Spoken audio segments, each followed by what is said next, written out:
ಏನು ಪಾಪ second dialogue ಬಂದು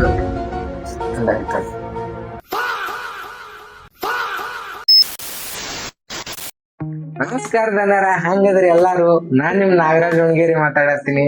ದನರ, ಇವತ್ ನಿಮ್ಗೆ ಏನೋ ಒಂದು ಯೂನಿಕ್ ಹೈಡ್ ಅಂಡ್ ಟ್ಯಾಲೆಂಟ್ ತೋರ್ಸಕೊಂಟಿ. ನಂದು ಯೂನಿಕ್ ಹೈಡ್ ಅಂಡ್ ಟ್ಯಾಲೆಂಟ್ ಅಲ್ಲ, ಅದು ಹುಚ್ಚ.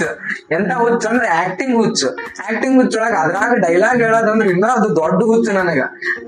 ಅದನ್ನ ನಿಮ್ ಮುಂದೆ ಇವತ್ತೇ ಎಕ್ಸ್ಪ್ರೆಸ್ ಮಾಡಕ್ ಹೊಂಟೀನಿ. ಅದ ನೀವು ಚಲೋ ಇದ್ರ ಚಲೋ ಐತಂತ ಕಮೆಂಟ್ ಮಾಡ್ರಿ, ಚಲೋ ಇಲ್ಲ ಅಂದ್ರೆ ಏನೋ ಬಕ್ವಾಸ್ ಮಾಡ್ಯಾರ ಅಂತಂದ್ ಕಮೆಂಟ್ ಮಾಡ್ರಿ. ನಾನು ಏನು ತಗೊಳಂಗಿಲ್ಲ. ಅದ್ರೊಳಗ ಆವರೇಜ್ 10 ರೇಷೋ ಇಡೋನು. ನೀವು 10 ಎಷ್ಟು ನೀವು ರೇಟಿಂಗ್ಸ್ ಕೊಡ್ತೀವಿ ನೋಡೋಣ ಅಂತ. ನನ್ನ ಆಕ್ಟಿಂಗ್ ಸ್ಕಿಲ್ಸ್ ನಾನು ಇವತ್ತು ನಿಮ್ ಮುಂದೆ ತೋರ್ಸಾಕತ್ತೀನಿ, ನೀವು ಅದನ್ನ ಅಳಿರಿ. ಓಕೆನಾ? Let's go. ನಂದು ಪರ್ಸನಲ್ ಫೇವ್ರೇಟ್ ಬಂದು ಫಸ್ಟ್ ಡೈಲಾಗ್ ಯಾವ್ದಪ್ಪ ಅಂದ್ರ ಆರು ಮುಗ ಫಸ್ಟ್ ಹೇಳ್ತೀನಿ, ಕೇಳ್ರಿ. ಓಕೆನಾ? ಏನ್ ಹಂಗ್ ನೋಡ್ತಾ ಇದೀವಿ? ಶಾಕ್ ಆಯ್ತಾ? ಆಗ್ಬೇಕು ಅಂತ ತಾನೇ ನಿನ್ನ ಈ ಜಾಗಕ್ಕೆ ಕರ್ಕೊಂಡ್ ಬಂದಿದ್ದ. ನಿನಗ್ ಪ್ರಮೋಷನ್ ಕೊಟ್ಟಿದ್ದು ನಿನ್ ಡಿಪಾರ್ಟ್ಮೆಂಟೇ, ಆದ್ರೆ ಮಗನ ಮಾವಿಡಿ ರೋಡಿಗೆ ಪೋರ್ಟಿಂಗ್ ಹಾಕ್ಸಿದ್ದು ನಾನು. ಇಂಡಿಯಾ ಮ್ಯಾಪ್ ದಲ್ಲಿ ಇಲ್ಲರು ನಿನ್ ಡಿಸ್ಟಿಕ್ಗೆ, ಕರ್ನಾಟಕ ಮ್ಯಾಪ್ ದಲ್ಲಿ ಇಲ್ಲರು ನಿನ್ನ ಊರಿಗೆ ಕರೆಸಿ ಹಾಕ್ಬಿಟ್ಟೆ ಅಲ್ಲ. ಏನ್ ಮಾಡ್ತೀಯಾ? ಇದು ನನ್ನ ಊರು, ನನ್ನ ಏರಿಯಾ. ನಾನು ಬೆಂಗಳೂರಿನಲ್ಲಿ ಗುಡುಗ್ದ ಅಂದ್ರೆ ಉಡುಪಿ ಮಂಗಳೂರು ನನಗೋಗುತ್ತೆ. ಕೈ ಎತ್ತಿ ಹೋಗುತ್ತೆ. ಇದು ಆರಂಭ ಕೊಟ್ಟೆ ಕಾಣೋ. ಸೆಕೆಂಡ್ ಡೈಲಾಗ್ ಬಂದು ಬಬ್ರು ವಾಹನ ಐತಲ್ಲ, ಬಬ್ರು ವಾಹನ ಆಗಿರ್ತೈತಿ. ಓಕೆ, ಹೋಗೋಣ. ಏನು ಪಾಪ ಹಿಂಗಣ್ಣಿನಿಂದ ಕೆಕ್ಕರಿಸಿ ನೋಡಿ ನನ್ನಿಂದಾಗ, ಆದ್ರೆ ಆ ಶಕ್ತಿ ಈಗ ನಿನ್ನಲ್ಲಿಲ್ಲ.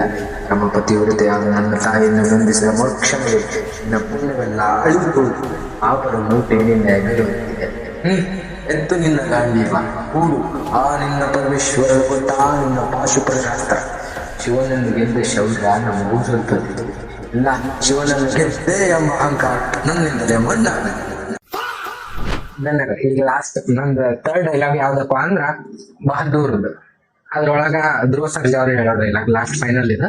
ಇವ್ 3 ಒಳಗ ನೀವು ರೇಟಿಂಗ್ಸ್ ಮಾಡ್ಬೇಕು. ಓಕೆನಾ? ರೀ ಅಂಜಲಿ ಅವ್ರು ಇವಾಗ ಹೇಳ್ತಾ ಇದೀನಿ ಕೇಳಿ, ಪೆನ್ಸಿಲ್ ಅಲ್ಲಿ ಬರ್ದಿಟ್ಕೊಳ್ಳಿ. ಬ್ರಹ್ಮನ್ ಪಕ್ಕ ಸರಸ್ವತಿ, ವಿಷ್ಣು ಪಕ್ಕ ಲಕ್ಷ್ಮಿ, ಶಿವನ್ ಪಕ್ಕ ಪಾರ್ವತಿ, ರಾಮನ್ ಪಕ್ಕ ಸೀತೆ. ಹಂಗೆ ನನ್ ಪಕ್ಕದಲ್ಲಿ ನೀವಿದ್ರೇನಾರಿ ಮಾತ್ರ ಚಂದ. ನನ್ನ ಪಕ್ಕದಲ್ಲಿದ್ರು ಚೆನ್ನಾಗಿರಲ್ಲ. ಆಮೇಲೆ ಲಾಂಗ್ ಇಲ್ಲಿಂದ ಇನ್ನೊಂದ್ ಮಾತು ಹೇಳ್ತೀನಿ, ಎದ್ಗೈಲಿ ಬರ್ದಿಟ್ಕೊಳ್ಳಿ. ಪ್ರೀತಿ ಮಾಡೋ ಪ್ರತಿಯೊಬ್ಬ ಹುಡುಗನು ತಾಜ್ ಮಹಲ್ ರೇಟ್ ಪ್ರೀತಿಸೋದು.